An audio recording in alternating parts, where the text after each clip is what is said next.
Good evening, beautiful ones. This is Esha Star, and I'm at the beach this weekend. I decided to take a spontaneous trip to recharge myself, to drop into some stillness and some silence so I can attend to me. And I know that may sound so selfish because we tend to think of doing these things as a selfish thing, taking care of yourself. And so I wanted to come today to talk about that. What does self-care really look like? And it has many different faces, right? Especially now during this time that we're in, where the energies are intense, and we're in the middle of a pandemic, and so many different things. Your own personal life, that what you may have going on in your own personal life. We tend to think that putting ourselves first is actually a bad thing, when in fact it's actually the thing that we need to do more often. Imagine if you were to do that, to put yourself first rather than last. Imagine that your health would improve. Imagine that your state of joy would improve. Imagine perhaps your finances would improve. Imagine how you feel on a day-to-day basis improving. This is what true self-care, true self-nourishment looks like, when you have the courage to put you first.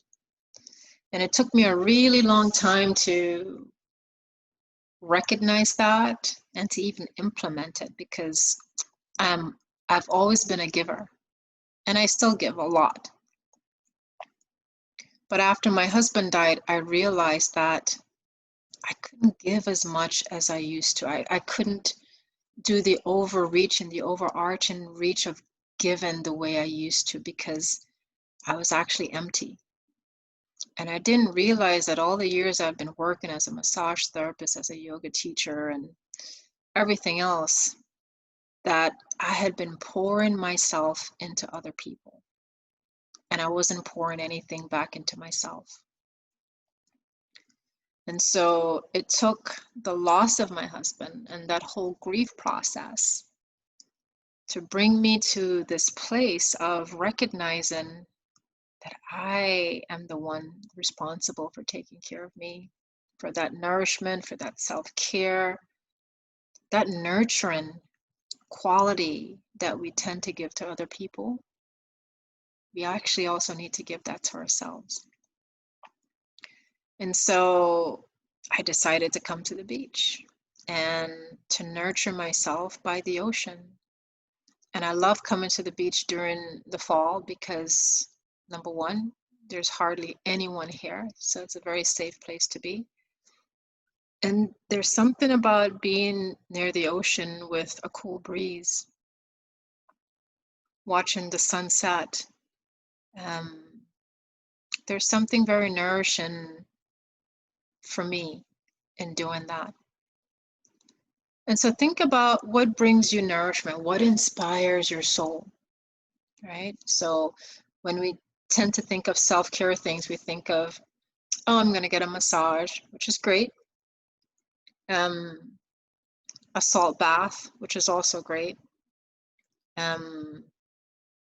Sitting on the couch, we need those. Getting a pedicure or manicure, also great.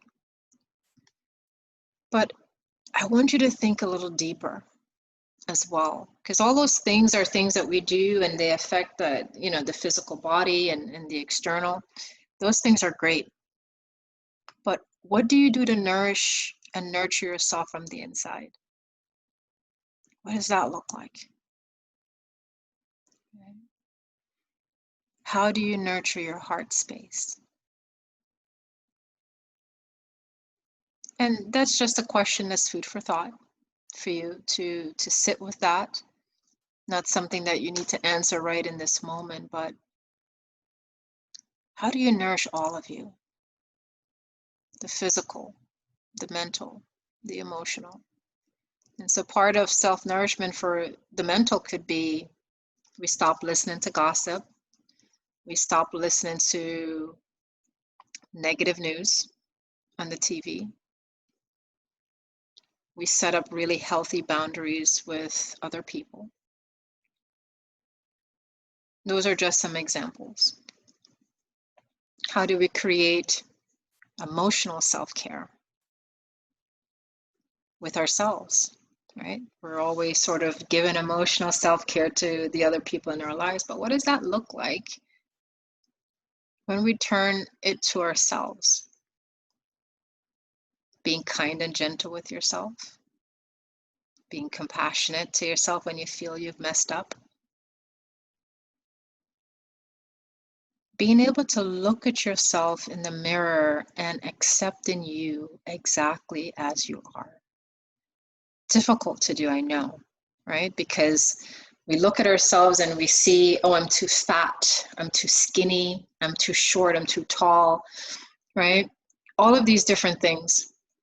Yeah, I've got a pimple here, my nose is too big, you know, my ears stick out, you know, whatever it may be, we have all of these things that we don't like about our physical appearance. But yet it's the appearance that we have. It's the body that we have. And so can we accept that?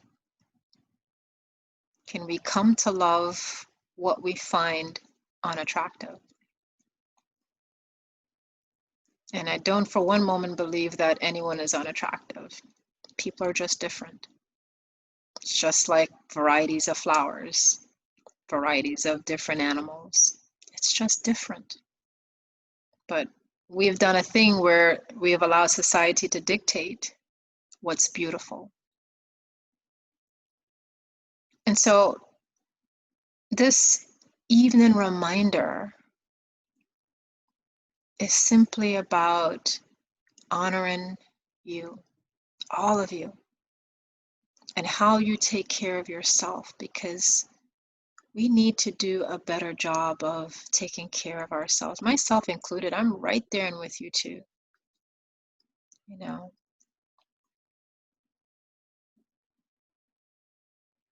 Because you're worth it. I'm worth it. You're worth it. Your partner is worth it. Your child is worth it. And how do we model to our children what self-care, what true self-care looks like? How we speak to ourselves.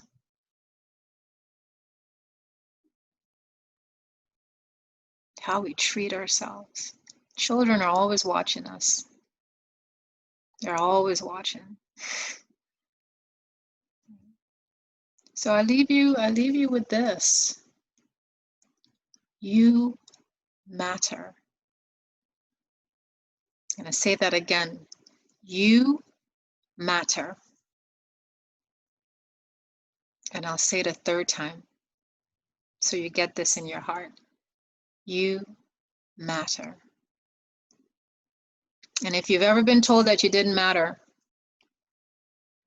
I want you to disregard that, because someone spoke untruths to you. I want you to disregard that. Okay? And because you matter, my beautiful one, you get to choose a form of self-care that is right for you. It's going to look different for each of us. Not everyone could spontaneously decide to go to the beach, right? But it doesn't have to be going to the beach and spending time by yourself. It could be something different, something small. Whatever it is for you, you get to choose that. You get to choose what it looks like, right? So maybe it's sitting down and, you know, saying,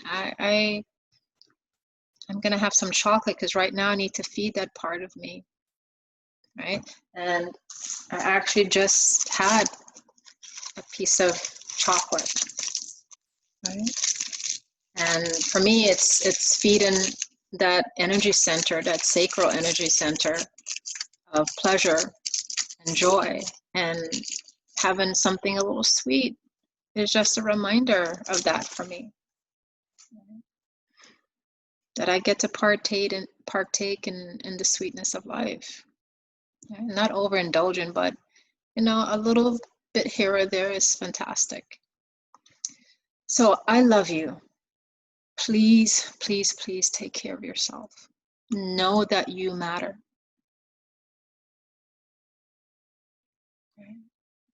Know that you matter.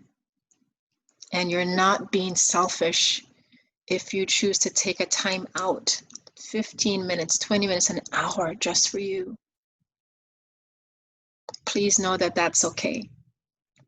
Now more than ever with where we are in the world. It becomes our duty, our responsibility to make sure that we are well.